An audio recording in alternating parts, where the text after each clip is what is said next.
Evening, Ed McCurvey.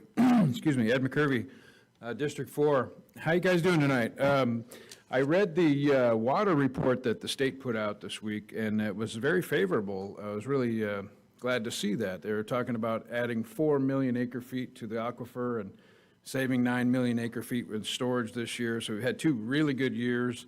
I was really happy to see that. I know we have a long way to go with 50 years in the hole here with 80 million acre-feet behind. We got a long ways to go, but it was nice to see that positive, and it comes from a good wet year. There's still some weird things in the report that talk about how climate change is going to mean we're going back into a drought or something. But as you guys know, and I've written about this quite a bit, we live in a drought flood climate. It's not unusual to have a drought and then a flood. So hopefully we get a few more years, wet years, before we get the dry years again. They're coming.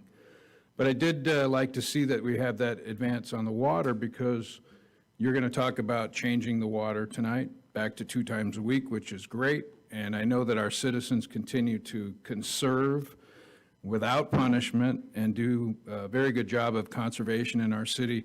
I would like to recommend or suggest that you change the drought response to conservation awareness and something of that nature, and promote that. And I would like to also suggest that you remove the penalties that were put in place that were overreaching to punish someone for using their own water that they bought.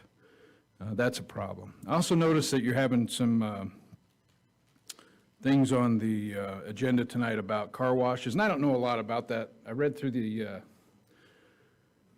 regulations and what's on the agenda, and I just want to make a statement about this. You know, charitable organizations, as we go through this economy with the inflation, are struggling. And, you know, sending kids to camp and doing things over the summer. Car washes are important to churches and our local charities. It just seems odd that we would have a local nonprofit that's registered with the government and the state to do charity work, but they can't do that charity work on their property with water that they buy with their people without getting permission from the city.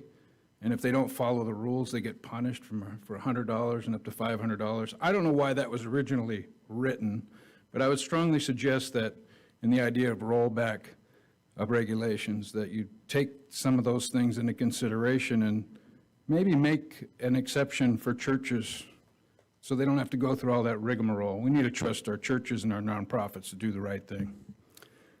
And I really think you know, we don't need to ask for permission to have a charity and a car wash. We got all kinds of other things we need to be working on in this city.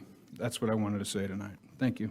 Thank you, Mr. McCurvey. Is there anyone else that would like to come forward? Please do so.